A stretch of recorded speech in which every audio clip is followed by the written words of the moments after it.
സ്വാഗതം ടോപ് 10ലേക്ക്. തദ്ദേശ തെരഞ്ഞെടുപ്പ് ഇങ്ങെത്തി. പ്രതീക്ഷയോടെ ഇറങ്ങിയ കോൺഗ്രസിന്റെ കഷ്ടകാലം ഇത്തവണ രാഹുൽ മാങ്കൂട്ടത്തിലിന്റെ രൂപത്തിലാണ്.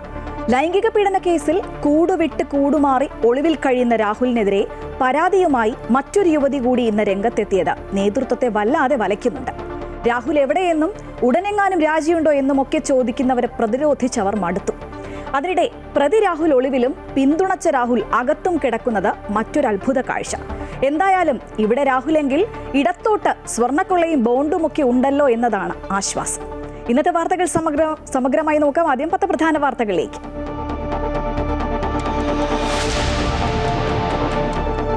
കേരളത്തിൽ SIR-മായി തെരഞ്ഞെടുപ്പ് കമ്മീഷന് മുന്നോട്ട് പോകാമെന്ന് സുപ്രീം കോടതി. തദ്ദേശ തെരഞ്ഞെടുപ്പിനുള്ള ഉദ്യോഗസ്ഥരെ SIR-ന് ഉപയോഗിക്കരുത്. പ്രതിപക്ഷ പ്രതിഷേധത്തിനൊടുവിൽ SIR-ൽ പാർലമെന്റിൽ ചർച്ചയ്ക്ക് തയ്യാറായി കേന്ദ്രം. ചൊവ്വാഴ്ച 10 മണിക്കൂർ ചർച്ച, ബുധനാഴ്ച മറുപടി. ഇരുസഭകളും ഇന്നും പ്രക്ഷുബ്ധം.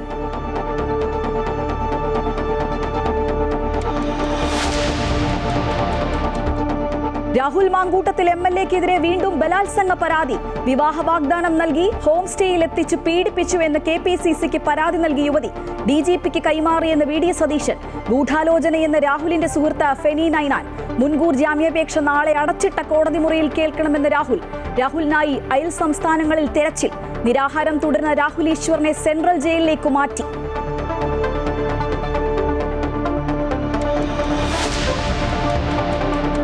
സഞ്ചാർ സാധ്യ ആപ്പിൽ നിലപാടറിയിച്ച് കേന്ദ്ര ടെലികോം മന്ത്രി. ആപ്പ് വേണമോ എന്ന് ഉപഭോക്താവിന് തീരുമാനിക്കാം. ആപ്പ് ഡിലീറ്റ് ചെയ്യണമെങ്കിൽ ആകാമെന്നും ജ്യോതിരാദിത്യ സിന്ധ്യ. സ്വകാര്യതയ്ക്ക് മേലുള്ള കടന്നുകയറ്റുമെന്ന് പ്രതിപക്ഷം.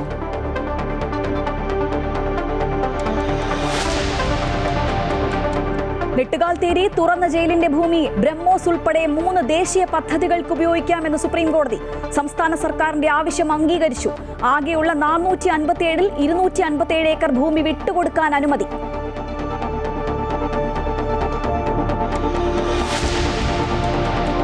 നിയമസഭാ തെരഞ്ഞെടുപ്പിൽ സ്ഥാനാർത്ഥിത്വം പ്രഖ്യാപിച്ച BJP സംസ്ഥാന അധ്യക്ഷൻ രാജീവ് ചന്ദ്രശേഖർ നേമത്ത് മത്സരിക്കും. തദ്ദേശ തെരഞ്ഞെടുപ്പിൽ പ്രചരണം ഊർജിതമാക്കി സ്ഥാനാർത്ഥികൾ. ശബരിമല ഡ്യൂട്ടിക്ക് നിയോഗിച്ച 3400 പോലീസുകാർക്ക് തപാൽ വോട്ട് നിഷേധിച്ചതായി പരാതി.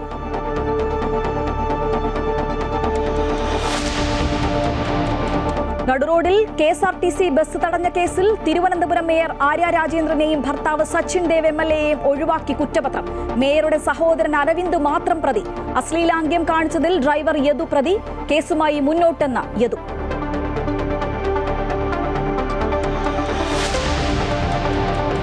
നാവികസേനാ ദിനാഘോഷത്തിൽ പങ്കെടുക്കാൻ രാഷ്ട്രപതി ദ്രൗപദി മുർമു നാളെ തിരുവനന്തപുരത്ത്.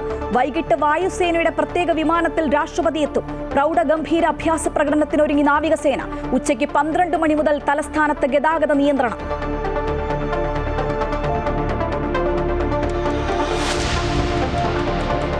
ഇന്ത്യ ദക്ഷിണാഫ്രിക്ക 2ാം ഏകദിനം നാളെ റായ്പൂരിൽ. പരിശീലകൻ ഗൗതം ഗംഭീറിനെതിരെ കടുത്ത നിലപാടിൽ രോഹിതും കോഹ്ലിയും.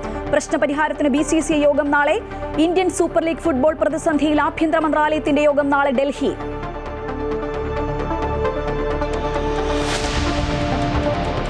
ലോകരാഷ്ട്രങ്ങൾക്ക് മുന്നിൽ നാണം കെട്ട് പാകിസ്ഥാൻ. ഡിറ്റ്വ ചുഴലിക്കാറ്റിൽ തകർന്ന ശ്രീലങ്കയ്ക്ക് നൽകിയ ദുരിതാശ്വാസ കിറ്റിലെ സാധനങ്ങൾ കാലാവധി കഴിഞ്ഞത്. സഹായമല്ല, അപമാനമെന്ന് ശ്രീലങ്ക. പാകിസ്ഥാനെ പ്രതിഷേധം അറിയിച്ചു. ഇന്ത്യയുടെ സഹായത്തിന് നന്ദി അറിയിച്ച ശ്രീലങ്ക.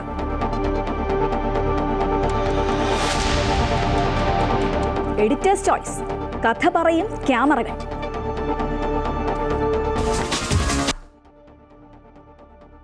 SIR-ന് ഇനി തടസ്സമേതുമില്ല.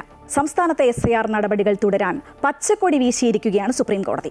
തെരഞ്ഞെടുപ്പ് കമ്മീഷന്റെ വാദങ്ങളെല്ലാം ശരിവെച്ചു. പക്ഷേ SIR പ്രക്രിയയിൽ ഇനിയും കൂടുതലായി സംസ്ഥാന സർക്കാർ ജീവനക്കാരെ ഉപയോഗിക്കരുത് എന്ന് സുപ്രീം കോടതി പറഞ്ഞിട്ടുണ്ട്. എന്യൂമറേഷൻ ഫോറം സമർപ്പിക്കുന്നതിന് ഇനിയും സമയം ആവശ്യമെങ്കിൽ അതിനായി തെരഞ്ഞെടുപ്പ് കമ്മീഷന് നിവേദനം നൽകാൻ കോടതി നിർദ്ദേശിച്ചു. താൽക്കാലികമായിട്ടാണ് ഈ ഉത്തരവ് സുപ്രീം കോടതി പാസ്സാക്കിയിരിക്കുന്നത്. ഈ പറയുന്ന ഹർജികളെല്ലാം അവർ അവിടെ പെൻഡിങ് തന്നെ വെക്കുകയാണ്. ഈ ഉത്തരവിൻ്റെ ആദ്യത്തെ ആ ഒരു ഖണ്ഡിക നമ്മളൊന്ന് കേട്ടിട്ടുണ്ടെങ്കിൽ സുപ്രീം കോടതി പറഞ്ഞത് ഇവരുടെ മറ്റ് ആവശ്യങ്ങളെല്ലാം ഉണ്ട്, ആ ആവശ്യങ്ങളെല്ലാം പിന്നീട് പരിഗണിക്കുന്നതായിരിക്കും എന്നും പറഞ്ഞിട്ടാണ് ഈ നീട്ടിവെക്കുന്നതിനെ കുറിച്ചിട്ട് സുപ്രീം കോടതി ഉത്തരവിട്ടിരിക്കുന്നത്. കേരളത്തിലെ SIR നടപടികളുമായി ബന്ധപ്പെട്ട നിലവിലെ സാഹചര്യങ്ങൾ പൂർണ്ണമായും കേന്ദ്ര സംസ്ഥാന തെരഞ്ഞെടുപ്പ് കമ്മീഷനുകൾ സുപ്രീം കോടതിയെ ധരിപ്പിച്ചു. സാഹചര്യം പരിശോധിച്ച ചീഫ് ജസ്റ്റിസ് സൂര്യകാന്ത് അധ്യക്ഷനായ ബെഞ്ചാണ് SIR നടപടികളുമായി തെരഞ്ഞെടുപ്പ് കമ്മീഷന് മുന്നോട്ടു പോകാമെന്ന് പറഞ്ഞത്. അതേസമയം തദ്ദേശ തെരഞ്ഞെടുപ്പിനുള്ള ഉദ്യോഗസ്ഥരെ SIR-നായി ഉപയോഗിക്കരുതെന്നും സുപ്രീം കോടതി നിർദ്ദേശിച്ചു. കേരളത്തിലെ തദ്ദേശ തെരഞ്ഞെടുപ്പ് സാഹചര്യം പരിഗണിച്ചാണ് സുപ്രീം കോടതി നിർണായക നിർദ്ദേശം നൽകിയത്. എന്യൂമറേഷൻ ഫോം സമർപ്പിക്കാനുള്ള അവസാന തീയതി ഒരാഴ്ചയോ അതിൽ കൂടുതലായി നീട്ടുന്നതിനോ മുഖ്യ തെരഞ്ഞെടുപ്പ് കമ്മീഷന് നിവേദനം നൽകാൻ സംസ്ഥാന സർക്കാരിന് കോടതി നിർദ്ദേശം നൽകിയിട്ടുണ്ട്. അപ്പോൾ ഈ രാഷ്ട്രീയ പ്രവർത്തകരുടെയും ബൂത്ത് ലെവൽ ഏജൻസിന്റെയും എല്ലാം ബുദ്ധിമുട്ടുകൾ പരിഗണിച്ചുകൊണ്ടായിരിക്കണം എത്രമാത്രം സമയപരിധിയാണ് നീട്ടേണ്ടത് എന്ന് സംസ്ഥാന സർക്കാർ അവരുടെ നിവേദനത്തിൽ പറയേണ്ടത്. അതിനനുസരിച്ചായിരിക്കണം തെരഞ്ഞെടുപ്പ് കമ്മീഷൻ തീരുമാനമെടുക്കേണ്ടത്. സംസ്ഥാന സർക്കാരിന്റെ അപേക്ഷ പരിഗണിച്ച് 2 ദിവസത്തിനുള്ളിൽ ഉചിതമായ തീരുമാനമെടുക്കണമെന്നാണ് chief justice Suryakant, justice Joymalya Bagchi എന്നിവരടങ്ങിയ ബെഞ്ച് നിർദ്ദേശം നൽകിയിട്ടുള്ളത്. സംസ്ഥാന സർക്കാരിന്റെ ആവശ്യം ന്യായവും നീതിയുക്തവുമെന്ന് നിരീക്ഷിച്ച കോടതി SIR പ്രക്രിയയിൽ കൂടുതൽ സംസ്ഥാന സർക്കാർ ജീവനക്കാരെ ഉപയോഗിക്കരുതെന്ന് പറഞ്ഞിട്ടുണ്ട്. സംസ്ഥാന സർക്കാരോ ഭരണഘടനാ സ്ഥാപനങ്ങളോ അല്ല SIR നടപടികൾ കൊണ്ട് ബുദ്ധിമുട്ട് നേരിടുന്നതെന്നും രാഷ്ട്രീയ പാർട്ടികളാണ് പ്രശ്നം നേരിടുന്നതെന്നും കോടതി വ്യക്തമാക്കി. SIR നടപടികൾ തദ്ദേശ തെരഞ്ഞെടുപ്പിനെ ബാധിച്ചിട്ടില്ലെന്ന് സംസ്ഥാന തെരഞ്ഞെടുപ്പ് കമ്മീഷനും സുപ്രീം കോടതിയെ അറിയിച്ചു. അമൃത ന്യൂസ്, ന്യൂഡൽഹി. BJPയുടെ വോട്ട് ചോരി ആരോപണം കുറെ നാളുകളായി പ്രതിപക്ഷമുയർത്തുകയാണ്. ബീഹാർ തെരഞ്ഞെടുപ്പിലും ആയുധം SIR തന്നെയായിരുന്നു. ഇപ്പോഴിതാ പാർലമെന്റിന്റെ ശൈത്യകാല സമ്മേളനം തുടങ്ങിയപ്പോഴും മാറ്റമൊന്നുമില്ല. കടുത്ത പ്രതിഷേധം. ഒടുവിൽ SIR-ൽ പാർലമെന്റിൽ ചർച്ചയ്ക്ക് തയ്യാറായിരിക്കുകയാണ് കേന്ദ്രം. വരുന്ന ചൊവ്വാഴ്ച പാർലമെന്റിൽ 10 മണിക്കൂറാണ് ചർച്ച. മറുപടി തൊട്ടടുത്ത ദിവസമുണ്ടാകും. 2 ദിവസത്തെ പ്രതിപക്ഷ പ്രതിഷേധങ്ങൾക്കൊടുവിൽ തീവ്ര വോട്ടർ പട്ടിക പരിഷ്കരണത്തിൽ ചർച്ചയാകാമെന്ന് കേന്ദ്രം സമ്മതിച്ചു. വൈകിട്ട് ചേർന്ന കാര്യോപദേശക സമിതി യോഗമാണ് ചർച്ചയ്ക്കുള്ള സമയം തീരുമാനിച്ചത്. തിങ്കളാഴ്ച വന്ദേമാതരത്തിന്റെ 150-ാം വാർഷികം സംബന്ധിച്ചുള്ള ചർച്ച നടക്കും. ചൊവ്വാഴ്ച SIR-ൽ ചർച്ച. 10 മണിക്കൂറാണ് ചർച്ചയ്ക്ക് സമയം അനുവദിച്ചിട്ടുള്ളത്. ബുധനാഴ്ച കേന്ദ്ര നിയമമന്ത്രി അർജുൻ റാം മേഘ്വാൾ ചർച്ചയ്ക്ക് മറുപടി നൽകും. SIR-ൽ അടിയന്തര പ്രമേയത്തിന് ഇന്നും നിരവധി നോട്ടീസുകൾ നൽകിയെങ്കിലും പ്രതിപക്ഷ ആവശ്യത്തിന് സർക്കാർ വഴങ്ങിയില്ല. ഇതോടെ രാവിലെ മുതൽ ഇരുസഭകളും ബഹളമയമായി.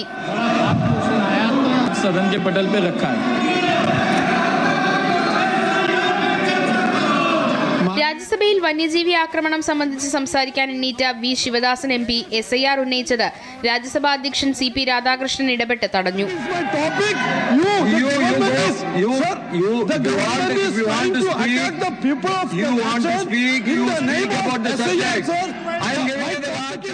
പ്രതിപക്ഷ ബഹളത്തിനിടയിൽ റബ്ബർ ബോർഡുമായി ബന്ധപ്പെട്ട ബില്ലുകൾ ശബ്ദ വോട്ടോടുകൂടി ലോക്സഭ പാസാക്കി. ചർച്ചയില്ലാതെ സഭാ നടപടികളുമായി സഹകരിക്കേണ്ടതില്ല എന്നുള്ളതായിരുന്നു പ്രതിപക്ഷ തീരുമാനം. അതേസമയം SIR വീണ്ടും സഭയിൽ കൊണ്ടുവരുന്നത് പ്രതിപക്ഷത്തിന്റെ വിഷയദാരിദ്ര്യമാണെന്ന് ഭരണപക്ഷം മറുപടി നൽകിയിട്ടുണ്ട്. ഈ സാഹചര്യത്തിൽ ചർച്ചയിൽ ഭരണപക്ഷം സ്വീകരിക്കാൻ പോകുന്ന നിലപാട് എന്താണെന്ന് വ്യക്തമായിട്ടുണ്ട്. തിരഞ്ഞെടുപ്പ് പരാജയത്തിന്റെ നിരാശ തീർക്കാനുള്ള സ്ഥലമല്ല സഭ എന്ന പ്രധാനമന്ത്രിയുടെ വാക്കും പ്രതിപക്ഷത്തിനു മുന്നിലുണ്ട്.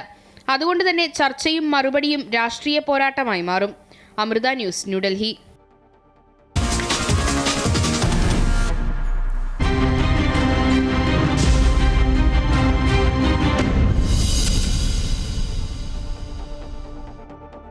കോൺഗ്രസിന്റെ രാഹുകാലം തീരുന്നില്ല. തദ്ദേശ തെരഞ്ഞെടുപ്പിന് ദിവസങ്ങൾ മാത്രം ശേഷിക്കെ ലൈംഗിക പീഡന കേസിൽ ഒളിവിൽ കഴിയുന്ന രാഹുൽ മാങ്കൂട്ടത്തിനെതിരെ വീണ്ടും ഒരു പരാതി കൂടി നേതൃത്വത്തിന് കിട്ടിയിരിക്കുകയാണ്. ബംഗളൂരുവിൽ താമസിക്കുന്ന മലയാളി പെൺകുട്ടിയാണ് പുതിയ പരാതിക്കാരി. കിട്ടിയ പരാതി KPCC നേതൃത്വം പോലീസിന് കൈമാറിയിട്ടുണ്ട്. രാഹുലിന്റെ മുൻകൂർ ജാമ്യാപേക്ഷ കോടതി നാളെ പരിഗണിക്കാനിരിക്കെയാണ് പുതിയ പ്രതിസന്ധി. രാഹുൽ മാങ്കൂട്ടത്തിനെതിരെ ഗുരുതര പരാതിയുമായാണ് മറ്റൊരു യുവതി കൂടി രംഗത്തെത്തിയിരിക്കുന്നത്. രാഹുൽ മാങ്കൂട്ടത്തിൽ ബലാത്സംഗം ചെയ്തെന്നാണ് പരാതി കോൺഗ്രസ് നേതാക്കളായ രാഹുൽ ഗാന്ധിക്കും പ്രിയങ്ക ഗാന്ധിക്കും സോണിയാഗാന്ധിക്കും യുവതി നൽകിയിട്ടുണ്ട്. KPCC പ്രസിഡന്റ് സണ്ണി ജോസഫിനും യുവതി പരാതി നൽകി. ഈ പരാതി KPCC നേതൃത്വം DGPക്ക് കൈമാറി. വിവാഹ വാഗ്ദാനം നൽകി ഹോം സ്റ്റേയിൽ വിളിച്ചുവരുത്തി പീഡിപ്പിച്ചുവെന്നാണ് പരാതി. ഗർഭം ധരിക്കാൻ രാഹുൽ നിർബന്ധിച്ചുവെന്നും പോലീസിൽ പരാതി നൽകാത്തത് ഭയം കാരണമാണെന്നും യുവതിയുടെ പരാതിയിലുണ്ട്. രാഷ്ട്രീയ സ്വാധീനം ദുരുപയോഗം ചെയ്ത് യുവതികളെ ചൂഷണം ചെയ്യുന്ന ലൈംഗിക വേട്ടക്കാരനാണ് രാഹുൽ മാങ്കൂട്ടത്തിലെന്നും യുവതി ആരോപിക്കുന്നു. കോൺഗ്രസ് പാർട്ടി ഈ കേസിൽ മാതൃകാപരമായാണ് പ്രവർത്തിച്ചതെന്ന് പ്രതിപക്ഷ നേതാവ് VD സതീശൻ പറഞ്ഞു. KPCC പ്രസിഡന്റ് അങ്ങനെ ഒരു പരാതി വന്നപ്പോൾ അദ്ദേഹം ഒരു മണിക്കൂർ പോലും അത് കയ്യിൽ വെക്കാതെ അപ്പോൾ തന്നെ അത് DGPക്ക് ഫോർവേഡ് ചെയ്തു. ഇതിനേക്കാൾ മാതൃകാപരമായിട്ടൊരു പാർട്ടി എങ്ങനെ ചെയ്യും? മുഖ്യമന്ത്രി പിണറായി വിജയന്റെ കയ്യിൽ കിട്ടിയ പരാതി അയച്ചിട്ടില്ലല്ലോ. CPM പാർട്ടി സെക്രട്ടറിക്ക് കിട്ടിയ പരാതി പലർക്കും അയച്ചിട്ടില്ലല്ലോ. പോലീസിന് അയച്ചിട്ടില്ലല്ലോ. പ്രധാനപ്പെട്ട പലരെ കുറിച്ചും. പക്ഷേ കോൺഗ്രസ് ഇതാണ്. ഒരു ജനപ്രതിനിധി ചീത്തപ്പേരുണ്ടാക്കിയ സാഹചര്യത്തിലാണ് പാർട്ടി സസ്പെൻഡ് ചെയ്തതെന്ന് കെ മുരളീധരൻ പറഞ്ഞു. ഇതിൽ കൂടുതൽ പാർട്ടിക്കൊന്നും ചെയ്യാനില്ല എന്നും അന്വേഷണവുമായി സഹകരിക്കുമെന്നും കെ മുരളീധരൻ വ്യക്തമാക്കി. അതിജീവിത എന്നുള്ള നിലയിൽ അവർ തന്ന പരാതി പാർട്ടിക്ക് ഇനി ചെയ്യാവുന്ന കാര്യം DGPക്ക് അയച്ചു കൊടുത്തു. പോലീസുമായി ഏത് കാര്യത്തിൽ വേണമെങ്കിലും പാർട്ടി സഹകരിക്കും എന്നുള്ള കാര്യത്തിൽ സംശയമില്ല. രാഹുൽ മാങ്കൂട്ടത്തിൽ MLA നിലവിൽ ഒളിവിൽ തുടരുകയാണ്. പ്രത്യേക അന്വേഷണ സംഘം സംസ്ഥാനത്തിനകത്തും പുറത്തും വ്യാപകമായ തിരച്ചിൽ നടത്തുന്നുണ്ടെങ്കിലും MLAയെ കണ്ടെത്താനായിട്ടില്ല. നാളെ രാഹുലിന്റെ മുൻകൂർ ജാമ്യാപേക്ഷ കോടതി പരിഗണിക്കാനിരിക്കെയാണ് പുതിയ പരാതി. മുൻകൂർ ജാമ്യാപേക്ഷ അടച്ചിട്ട കോടതി മുറിയിൽ പരിഗണിക്കണമെന്നാവശ്യപ്പെട്ട് രാഹുൽ മാങ്കൂട്ടത്തിൽ MLA തിരുവനന്തപുരം സെഷൻസ് കോടതിയിൽ ഹർജി നൽകിയിട്ടുണ്ട്. സ്വകാര്യത കണക്കിലെടുത്ത് ഹർജിക്ക് രഹസ്യ സ്വഭാവം വേണമെന്ന് രാഹുൽ ഹർജിയിൽ ആവശ്യപ്പെട്ടു. പോലീസ് പരാതിക്കാരിയുടെ തിരുവനന്തപുരത്തുള്ള സുഹൃത്തുക്കളുടെ മൊഴികളും ശേഖരിച്ചിട്ടുണ്ട്. അമൃത ന്യൂസ്, തിരുവനന്തപുരം. രാഹുൽ മാങ്കൂട്ടത്തിനെതിരെ ഉയർന്ന പുതിയ പീഡന പരാതിയിൽ പരാമർശിച്ച അടൂർ നഗരസഭ 8ാം വാർഡ് UDF സ്ഥാനാർത്ഥി ഫെനി നൈനാന്റെ പ്രചരണ പരിപാടികൾ നിർത്തിവെച്ചു. അടൂറിലെ ഇലക്ഷൻ കമ്മിറ്റി ഓഫീസും പൂട്ടി. രാഹുൽ മാങ്കൂട്ടത്തിൽ യുവതിയെ വിളിച്ചു വരുത്തി ഉപദ്രവിച്ചപ്പോൾ ഒപ്പമുണ്ടായിരുന്നത് ഫെനി നൈനാനായിരുന്നു എന്നാണ് പരാതിയിൽ പറയുന്നത്. രാഹുലിനെതിരായ പുതിയ പരാതിയിൽ KPCC നിലപാടെടുത്തിട്ടുണ്ട് എന്നും വന്ന പരാതി ഉടൻ പോലീസിന് കൈമാറിയിട്ടുണ്ട് എന്നും working president Shafi Parambil MP. CPM-നെ പോലെയല്ല, നിയമപരമായി തന്നെ കാര്യങ്ങൾ നടക്കട്ടെ എന്നാണ് ഷാഫി പറയുന്നത്. KPCക്ക് പുതിയ പരാതി വന്നു. ആ പരാതി അത് പാർട്ടി അന്വേഷിക്കട്ടെ എന്നോ പാർട്ടി തീരുമാനം എടുക്കുന്നു എന്നല്ല പറഞ്ഞത്. കേരളത്തിൻ്റെ ആഭ്യന്തര വകുപ്പിനും കേരളത്തിൻ്റെ പോലീസിൻ്റെ തലപ്പത്തുള്ള DGPക്കും കൊടുത്ത് ആ പരാതി DGPക്ക് കൊടുത്തിട്ടുണ്ട് എന്നുള്ളത് വന്ന മെയിലിൽ തിരിച്ച് KPCC റിപ്ലൈയും ചെയ്തിട്ടുണ്ട്. CPM ഒക്കെ ചെയ്യുന്ന പോലെ പാർട്ടിക്കകത്തെ ഒരു സംവിധാനത്തിലേക്കല്ല, DGPക്കാണ് അയച്ചിട്ടുള്ളത്. ഇനി ലീഗലായിട്ട് കാര്യങ്ങൾ നടക്കട്ടെ എന്നാണ് പറഞ്ഞത്. ലീഗലി അതിൻ്റെ തുടർ നടപടികൾ എന്താണെന്ന് നോക്കി പാർട്ടി നിലപാടെടുക്കേണ്ടി വരികയാണെങ്കിൽ പാർട്ടി നിലപാടെടുക്കും. രാഹുൽ മാങ്കൂട്ടത്തിനൊപ്പം കൂടുതൽ പേർക്കും പണി കിട്ടുകയാണ്. പരാതി നൽകിയ യുവതിയുടെ വിവരങ്ങൾ സാമൂഹ്യ മാധ്യമങ്ങൾ വഴി പ്രചരിപ്പിച്ചതിന് സംസ്ഥാന വ്യാപകമായി 20 കേസുകളാണ് രജിസ്റ്റർ ചെയ്തത്. ഇതേ കേസിൽ റിമാൻഡിലായ രാഹുൽ ഈശ്വർ ജയിലിൽ നിരാഹാര സമരത്തിലാണ്. രാഹുൽ മാങ്കൂട്ടത്തിൽ MLAക്കെതിരെ പരാതി നൽകിയ യുവതിയുടെ വിവരങ്ങൾ സാമൂഹ്യ മാധ്യമങ്ങൾ വഴി പ്രചരിപ്പിച്ചതിന് 3 ദിവസത്തിനുള്ളിൽ 20 കേസുകളാണ് രജിസ്റ്റർ ചെയ്തത്. ഇന്ന് കണ്ണൂരും എറണാകുളത്തുമായി 3 കേസുകൾ രജിസ്റ്റർ ചെയ്തു. കണ്ണൂരിൽ സുനിൽ മോൻ KM എന്ന ഫേസ്ബുക്ക് അക്കൗണ്ട് ഉടമയ്ക്കെതിരെയാണ് കേസ്. എറണാകുളം സൈബർ പോലീസ് 2 പേർക്കെതിരെയും കേസെടുത്തിട്ടുണ്ട്.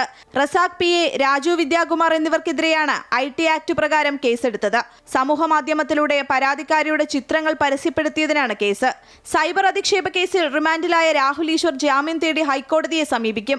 14 ദിവസത്തേക്കാണ് Thiruvananthapuram additional chief judicial magistrate കോടതി റിമാൻഡിൽ വിട്ടത്. ഭക്ഷണം വേണ്ടെന്ന് ജയിൽ അധികൃതരെ രാഹുൽ ഈശ്വർ അറിയിച്ചു. ഇന്നലെ വെള്ളം മാത്രമാണ് കുടിച്ചത്.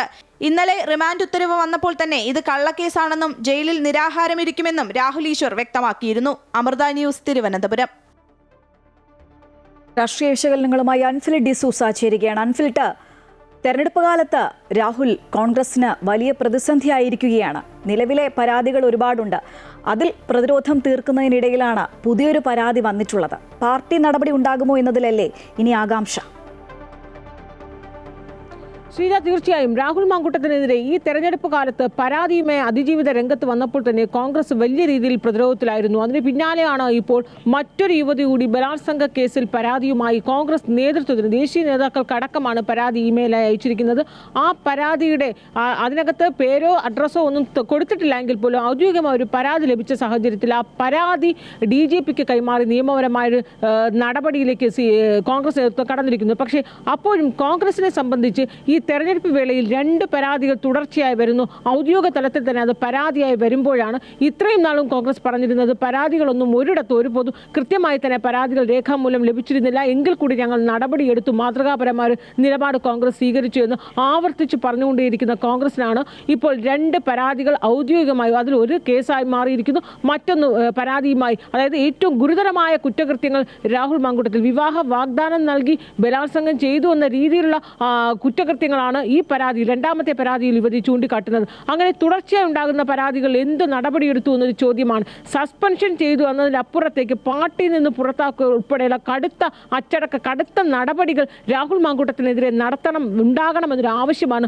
പാർട്ടി തലത്തിൽ നിന്ന് ഉയരുന്നത്. അത്തരത്തിൽ രാഹുൽ മാങ്കൂട്ടത്തെ ഒരു ഘട്ടത്തിൽ നമുക്കറിയാം നേതൃനിരയെ ഒരു വലിയൊരു വിഭാഗം രാഹുലിനെ അനുകൂലിക്കുകയും എതിർഭാഗത്ത് മറുവിഭാഗം, അതായത് പ്രതിപക്ഷ നേതാവ് വി ഡി സതീശ്, മുൻ പ്രതിപക്ഷ നേതാവ് രമേശ് ചെന്നിത്തല, കെ മുരളീധരൻ അടക്കമുള്ള ഒരു വലിയൊരു വിഭാഗം രാഹുൽ മാങ്കൂട്ടത്തിനെതിരെ കൃത്യമായ നടപടി സ്വീകരിക്കണമെന്ന ആവശ്യം ആവർത്തിക്കുമ്പോൾ മറുഭാഗത്ത് വലിയൊരു നേതാക്കൾ, അതായത് KPCC അധ്യക്ഷൻ സണ്ണി ജോസഫ്, അടൂർ പ്രകാശ് UDF കൺവീനർ അടക്കമുള്ളവർ, മുൻ പ്രസിഡന്റ് കെ സുധാകരൻ അടക്കമുള്ള രാഹുൽ മാങ്കൂട്ടത്തിന് കൃത്യമായൊരു പ്രതിരോധം തീർത്തുകൊണ്ടേയിരിക്കുകയാണ്. ആ വേളയിലാണ് വീണ്ടും ഒരു പരാതിയുമായി ഒരു യുവതി രംഗത്ത് വരുന്നത്. ഇനി കോൺഗ്രസ് നേതാക്കൾ എത്ര കാലം രാഹുൽ മാങ്കൂട്ടത്തെ ഈ രീതിയിലുള്ള സസ്പെൻഷനിൽ മാത്രം ഒതുക്കി നിർത്താനാകുമെന്നൊരു ചോദ്യം വരുന്നു. സ്വാഭാവികമായി നാളെ എന്ന് പറയുന്നത് രാഹുൽ മാങ്കൂട്ടത്തെ സംബന്ധിച്ച് അതീവ നിർണായകമായ ദിനമാണ്. കാരണം രാഹുലിൻ്റെ മുൻകൂർ ജാമ്യാപേക്ഷ പരിഗണിക്കുകയാണ്. ഈ മുൻകൂർ ജാമ്യാപേക്ഷ തള്ളുന്നൊരു സാഹചര്യം ഉണ്ടായാൽ അറസ്റ്റിലേക്ക് കടക്കും. അതിവേഗത്തിൽ തന്നെ പോലീസ് നടപടി ഉണ്ടാകുമെന്ന കാര്യത്തിൽ യാതൊരു സംശയവുമില്ല. അങ്ങനെ വരുമ്പോൾ വീണ്ടും രാഹുൽ മാങ്കൂട്ടത്തിനെതിരെ കടുത്ത നടപടി, പാർട്ടിയിൽ നിന്ന് പുറത്താക്കുന്ന അടക്കമുള്ള കടുത്ത നടപടികളിലേക്ക് കോൺഗ്രസ് നേതൃത്വം കടക്കേണ്ടി വരും. ആ രീതിയിലുള്ള സമ്മർദ്ദം തന്നെയാണ് പാർട്ടി നേരിട്ടുകൊണ്ടേയിരിക്കുന്നത്. ശ്രീജ, തീർച്ചയായും അൺഫിൽഡ്, എന്തായാലും തെരഞ്ഞെടുപ്പ് കാലമാണ്, അതുകൊണ്ട് തന്നെ രാഹുൽ മാങ്കൂട്ടത്തിനെതിരെ പാർട്ടി നടപടി ഉണ്ടാകുമോ എന്നുള്ളതാണ് ഇവർ ഉറ്റുനോക്കുന്നത്. വിവരങ്ങളുമായി പങ്കുചേരുകയായിരുന്നു അൺഫിൽഡ് ഡിസൂസ.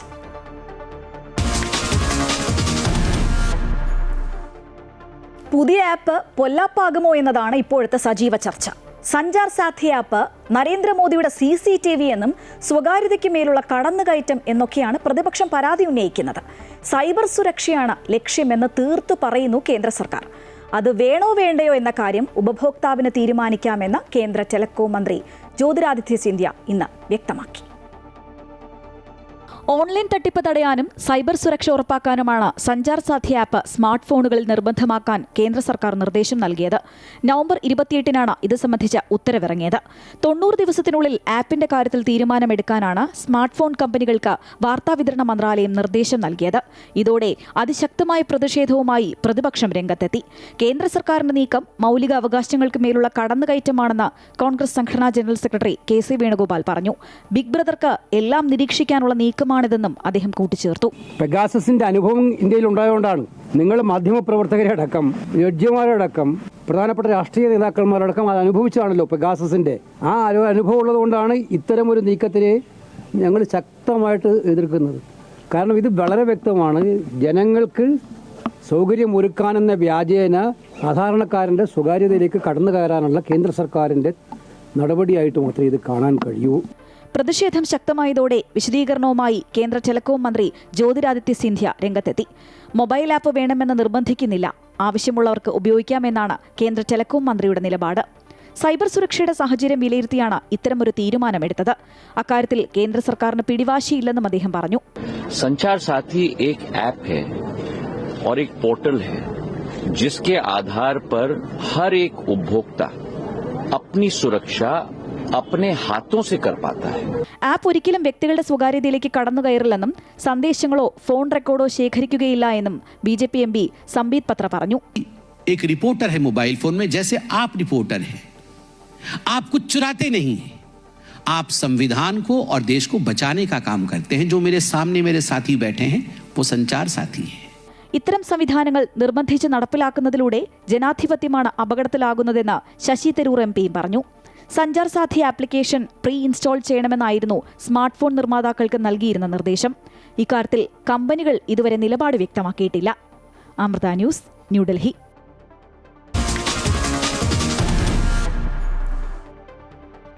തിരുവനന്തപുരം ഇനി തന്ത്രപ്രധാന മേഖലയാകും. ബ്രഹ്മോസ് മിസൈൽ നിർമ്മാണ യൂണിറ്റിന് സ്ഥലം തിരുവനന്തപുരത്ത് ലഭിക്കും. നെട്ടുകാൽത്തേരി തുറന്ന ജയിലിന്റെ ഭൂമി കേന്ദ്ര സ്ഥാപനങ്ങൾക്ക് നൽകാൻ അനുവദിക്കണമെന്ന സംസ്ഥാന സർക്കാരിന്റെ ആവശ്യം അംഗീകരിച്ചിരിക്കുകയാണ് സുപ്രീംകോടതി. ആകെയുള്ള 457 ഏക്കറിൽ 257 ഏക്കർ ഭൂമിയാണ് 3 കേന്ദ്ര സർക്കാർ സ്ഥാപനങ്ങൾക്കായി അനുവദിക്കുന്നത്. സമുദ്ര അതിർത്തികൾ പങ്കിടുന്ന സംസ്ഥാനങ്ങളിൽ കേന്ദ്രസേനയുടെ സാന്നിധ്യം ഉറപ്പാക്കാനുള്ള കേന്ദ്ര സർക്കാരിന്റെ ദീർഘനാളായുള്ള ആവശ്യമാണ് അംഗീകരിക്കപ്പെടുന്നത്. നെട്ടുകാൽത്തേരി തുറന്ന ജയിലിന്റെ കൈവശമുള്ള ഭൂമിയിൽ നിന്ന് 257 ഏക്കർ ഭൂമിയാണ് ബ്രഹ്മോസ്, SSB, ദേശീയ ഫോറൻസിക് സർവകലാശാല എന്നിവയ്ക്ക് കൈമാറാൻ പോകുന്നത്. അത്യാധുനിക മിസൈൽ നിർമ്മാണത്തിനും തന്ത്രപ്രധാനമായ ഹാർഡ്വെയർ നിർമ്മാണത്തിനുമായുള്ള യൂണിറ്റ് സ്ഥാപിക്കുന്നതിനാണ് DRD ഭൂമി ആവശ്യപ്പെട്ടത്. ഇതിനാണ് സുപ്രീം കോടതി ഇപ്പോൾ അനുമതി നൽകിയിരിക്കുന്നത്. അതേസമയം ആകെയുള്ള 457 ഏക്കറിൽ 200 ഏക്കർ ഭൂമി ജയിലിന്റെ ആവശ്യങ്ങൾക്കായി നിലനിർത്തും.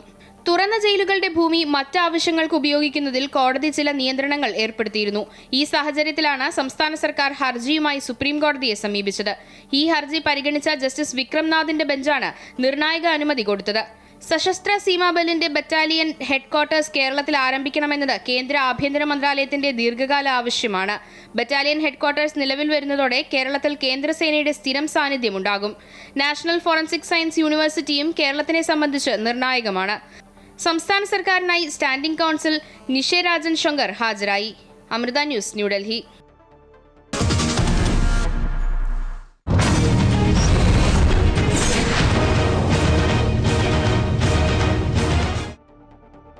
തദ്ദേശ തെരഞ്ഞെടുപ്പിനിടെ നിയമസഭാ തെരഞ്ഞെടുപ്പിലേക്ക് ഒരു മുഴം മുമ്പേ എറിഞ്ഞിരിക്കുകയാണ് BJP സംസ്ഥാന അധ്യക്ഷൻ രാജീവ് ചന്ദ്രശേഖർ. നിയമസഭയിലേക്ക് തിരുവനന്തപുരം നേമത്ത് മത്സരിക്കുമെന്നാണ് അദ്ദേഹം ഇന്ന് അറിയിച്ചത്. തൃശൂർ പ്രസ് ക്ലബ്ബ് സംഘടിപ്പിച്ച മുഖാമുഖം പരിപാടിയിലായിരുന്നു വെളിപ്പെടുത്തൽ. 100% എഴുതി വെച്ചോളൂ. 100% ഞാൻ മത്സരിക്കും. ഞാൻ കോൺസ്റ്റിറ്റ്യുവൻസി പറയാം വേണമെങ്കിൽ. നിയമം കോൺസ്റ്റിറ്റ്യുവൻസിയിൽ ഞാൻ മത്സരിക്കും. വോട്ട് ചെയ്യുക എന്നത് ഒരാളുടെ മൗലിക അവകാശമാണ്. പക്ഷേ പലപ്പോഴും അത് നിഷേധിക്കപ്പെടുന്നുണ്ട്. ശബരിമല ഡ്യൂട്ടിക്ക് നിയോഗിച്ച 3400 പോലീസുകാർക്ക് തപാൽ വോട്ട് നിഷേധിച്ചതായി പരാതി. ഡിസംബർ 5 മുതൽ ശബരിമല ഡ്യൂട്ടി എടുത്ത പോലീസുകാർക്കാണ് വോട്ട് ചെയ്യാൻ സാധിക്കാത്തത്. കോഴിക്കോട്, മലപ്പുറം, പാലക്കാട്, തൃശൂർ, കണ്ണൂർ, കാസർഗോഡ്, വയനാട് ജില്ലകളിലെ 3418 പോലീസുകാർക്കാണ് തപാൽ വോട്ട് നിഷേധിച്ചത്. ഡിസംബർ 5 മുതൽ പമ്പയിലും ശബരിമലയിലും ഡ്യൂട്ടിക്ക് നിയോഗിച്ചവർക്കാണ് വോട്ട് ചെയ്യാനാകാതെ വരിക. തിരഞ്ഞെടുപ്പ് ജോലിക്ക് നിയോഗിച്ചവർക്കേ തപാൽ വോട്ട് സംവിധാനം ഉണ്ടാവുകയുള്ളൂവെന്നാണ് പോലീസുകാർ പരാതിപ്പെട്ടപ്പോൾ മിക്ക ജില്ലാ പോലീസ് മേധാവികളും അറിയിച്ചത്. എമർജൻസി വിഭാഗം എന്ന നിലയിൽ പോലീസുകാർക്ക് തപാൽ വോട്ട് സംവിധാനം ഒരുക്കാറുണ്ടായിരുന്നു. CPO മുതൽ ASP വരെയുള്ളവർക്കാണ് തപാൽ വോട്ട് ചെയ്യാനാകാതെ വരിക. ചില ജില്ലകളിൽ തപാൽ വോട്ടിനായി നോഡൽ ഓഫീസർ വഴി അപേക്ഷകൾ സ്വീകരിച്ചിരുന്നു. പിന്നീടാവട്ടെ അപേക്ഷകൾ സ്വീകരിക്കുന്നതും നിർത്തിവെച്ചു. തപാൽ വോട്ട് നിഷേധത്തിനെതിരെ സേനയിൽ കടുത്ത പ്രതിഷേധമുയർന്നിട്ടുണ്ട്.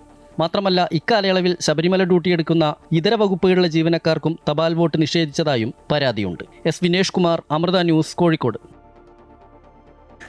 SDPI ബന്ധം സംബന്ധിച്ച ഇടതു വലതു മുന്നണികൾ ഏറ്റുമുട്ടൽ തുടരുന്നതിനിടെ BJP ഇതര പാർട്ടികൾക്ക് പിന്തുണ പ്രഖ്യാപിച്ച SDPI രംഗത്ത്. സ്വന്തം സ്ഥാനാർത്ഥികളുള്ള 1700 വാർഡുകൾ ഒഴികെ ബാക്കിയുള്ള ഇടങ്ങളിൽ പിന്തുണ നൽകാനാണ് സംസ്ഥാന നേതൃത്വത്തിന്റെ തീരുമാനം. തദ്ദേശ തെരഞ്ഞെടുപ്പിന്റെ ആദ്യഘട്ട സ്ഥാനാർത്ഥി പ്രഖ്യാപന സമയത്തും SDPI ഇടതു വലത് മുന്നണികൾക്ക് പിന്തുണ പ്രഖ്യാപിച്ചിരുന്നു. LDF പരസ്യ പിന്തുണ തള്ളിയെങ്കിലും പിന്തുണ അംഗീകരിക്കാനോ തള്ളാനോ UDF തയ്യാറായിട്ടില്ല. മുൻപ് നടന്ന തെരഞ്ഞെടുപ്പുകളിലും ഇരു മുന്നണികൾക്കും പിന്തുണ നൽകിയിട്ടുണ്ട് എന്നതാണ് SDPI വാദം. എന്നാൽ ഇതേ ചൊല്ലി LDFും UDFും തമ്മിൽ ഇപ്പോഴും ഏറ്റുമുട്ടൽ തുടരുകയാണ്. ഇതിനിടെയാണ് BJP ഇതര പാർട്ടികൾക്ക് പിന്തുണ പ്രഖ്യാപിച്ച് SDPI വീണ്ടും രംഗത്ത് വന്നിരിക്കുന്നത്. സ്വന്തം സ്ഥാനാർത്ഥികളുള്ള 1700 വാർഡുകൾ ഒഴികെ ബാക്കിയുള്ള ഇടങ്ങളിൽ ഇടതു വലത് മുന്നണികൾക്ക് പിന്തുണ നൽകാനാണ് SDPIയുടെ തീരുമാനമെന്ന് SDPI സംസ്ഥാന പ്രസിഡന്റ് CPA ലത്തീഫ് പറഞ്ഞു. ഏത് മുന്നണികളെയും പിന്തുണക്കും. BJPയെ പിന്തുണക്കാൻ ഉദ്ദേശിക്കുന്നില്ല. ബാക്കി ഇടതിനെയും വലതിനെയും ഞങ്ങൾ പിന്തുണക്കും. BJPയെ പരാജയപ്പെടുത്താനുള്ള എല്ലാ ഉത്തരവാദിത്വവും റിസ്ക്കും SDPI ഏറ്റെടുക്കണമെന്ന് പറയുന്നതിൽ അർത്ഥമില്ല. ഓരോ പഞ്ചായത്തിലും അവിടുത്തെ പഞ്ചായത്ത് ഭരണത്തെ വിലയിരുത്തി കഴിഞ്ഞ കാലങ്ങളിൽ അവരുടെ ഭരണം എങ്ങനെയായിരുന്നുള്ളതിനെ കുറിച്ച് പഠിച്ച് അതിനനുസരിച്ചായിരിക്കും അവിടെ വോട്ട് ചെയ്യുക. ഇടതു വലത് മുന്നണികൾക്കുള്ള SDPIയുടെ പിന്തുണ തിരഞ്ഞെടുപ്പിൽ BJP ആയുധമാക്കാനാണ് സാധ്യത. അതിനെ അവർ എങ്ങനെ നേരിടുമെന്നാണ് അറിയാനുള്ളത്. Amrita news, Kozhikode.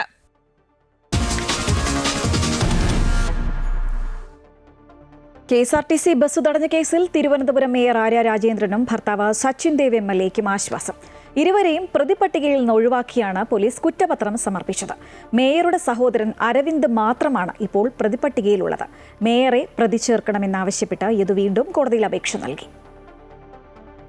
Thiruvananthapuram judicial first class magistrate കോടതിയാണ് കേസ് പരിഗണിക്കുന്നത്. 2024 ഏപ്രിൽ 27 രാത്രി 10 മണിയോടെ പാളയം സാഫല്യം കോംപ്ലക്സിന് മുന്നിൽ വച്ചാണ് മേയറും ഭർത്താവും അടക്കമുള്ളവർ സഞ്ചരിച്ചിരുന്ന സ്വകാര്യ വാഹനം KSRTC ബസ് തടഞ്ഞ് ഡ്രൈവറുമായി വാക്കുതർക്കമുണ്ടായത്. KSRTC ബസ് തടഞ്ഞ മേയറും ഭർത്താവും ഡ്രൈവർക്കെതിരെ തട്ടിക്കയറിയ ദൃശ്യങ്ങളടക്കം പുറത്തു വന്നിരുന്നു. ബസ് തടഞ്ഞതുമായി ബന്ധപ്പെട്ട് ഡ്രൈവർ യദു പോലീസിൽ പരാതി നൽകി. തന്റെ ജോലി തടസ്സപ്പെടുത്തി ആക്രമിക്കാൻ ശ്രമിച്ചു തുടങ്ങിയ കാര്യങ്ങൾ ചൂണ്ടിക്കാട്ടിയായിരുന്നു പരാതി നൽകിയിരുന്നത്. എന്നാൽ മേയറും MLAയും ഔദ്യോഗിക കൃത്യനിർവഹണം തടസ്സപ്പെടുത്തുകയോ അസഭ്യം പറയുകയോ ചെയ്തിട്ടില്ലെന്നാണ് പോലീസിന്റെ കണ്ടെത്തൽ. മേയറുടെ സഹോദരൻ അരവിന്ദ് മാത്രമാണ് കേസിൽ നിലവിലെ പ്രതി. തനിക്ക് നീതി നിഷേധിക്കപ്പെട്ടുവെന്ന് യദു അമൃത വാർത്തകളോട് പ്രതികരിച്ചിരുന്നു. കുറ്റപത്രത്തിൽ നിന്ന് ഒഴിവാക്കിയത് ഇപ്പോഴല്ല, ഏകദേശം 2-3 മാസം മുന്നേ ഒഴിവാക്കിയതിന്റെ പേരിൽ ഞാനിപ്പോ കോടതി നിൽക്കുകയാണ്. അന്യായം ഫയൽ ചെയ്യാൻ വേണ്ടിയിട്ട് ഈ അന്വേഷണം നേരെ നടത്തണമെന്ന് പറയാൻ വേണ്ടിയിട്ടാണ് ഇപ്പോൾ റിപ്പോർട്ട് പ്രൈവറ്റ് കംപ്ലൈന്റ് കൊടുക്കുന്നത്. അതുമല്ലാതെ പ്രൈവറ്റ് കംപ്ലൈന്റിൽ 6ാമതൊരു പ്രതിയും കൂടെ ആയിട്ടുണ്ട്. കുറ്റപത്രത്തിൽ നിന്ന് ഒഴിവാക്കിയ സാഹചര്യത്തിൽ മേയറെ വീണ്ടും പ്രതി ചേർക്കണമെന്നാവശ്യപ്പെട്ട് യദു കോടതിയിൽ വീണ്ടും ഹർജി നൽകിയിട്ടുണ്ട്. അമൃത ന്യൂസ്, തിരുവനന്തപുരം. ഇത് പ്രതീക്ഷ തന്നെയെന്നാണ് ഡ്രൈവർ യദുവിന്റെ പ്രതികരണം. തെറ്റ് ചെയ്തവർക്ക് ഒരു പ്രശ്നവുമില്ല. ഇപ്പോൾ പ്രൈവറ്റ് ബസ് ഓടിച്ചാണ് താൻ ജീവിക്കുന്നതെന്നും യദു പറഞ്ഞു. നിയമ നടപടികളുമായി മുന്നോട്ട് പോകുമെന്ന് യദുവിന്റെ അഭിഭാഷകനും വ്യക്തമാക്കി. മാത്രമേ ഉള്ളൂ എന്നുള്ളത്. ആവശ്യത്തിന് വേണം, എല്ലാവർക്കും വേണം, പക്ഷെ ദുരുപയോഗം ചെയ്യാണ് ബാക്കിയുള്ളവരുടെ പേരിൽ.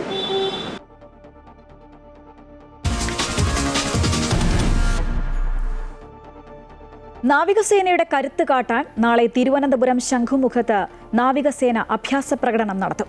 നാവികസേനാ ദിനാഘോഷത്തിന്റെ ഭാഗമായി നടക്കുന്ന പരേഡിൽ രാഷ്ട്രപതി ദ്രൗപദി മുർമുവാണ് മുഖ്യാതിഥി.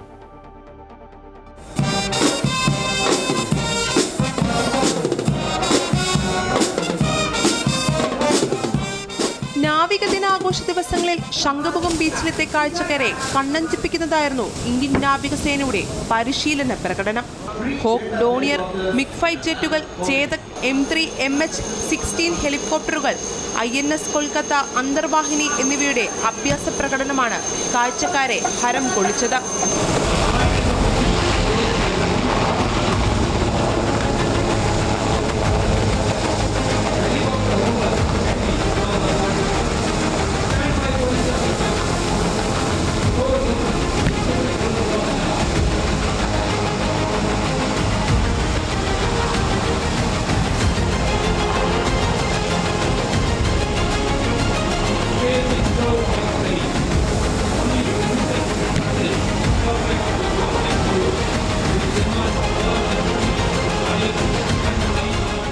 ഇന്ത്യൻ നാവികസേനയുടെ കരുത്തായ INS വിക്രാന്ത്, വിക്രമാദിത്യൻ എന്നീ യുദ്ധക്കപ്പലുകൾ ഉൾപ്പെടുന്ന വമ്പൻ പ്രകടനങ്ങൾക്കാണ് സംസ്ഥാന തലസ്ഥാനം നാളെ സാക്ഷ്യം വഹിക്കുക. വൈകിട്ട് 4 മണി മുതൽ ഇന്ത്യൻ നാവികസേനയുടെ കരുത്ത് ജനങ്ങൾക്ക് നേരിൽ കണ്ടാസ്വദിക്കാം.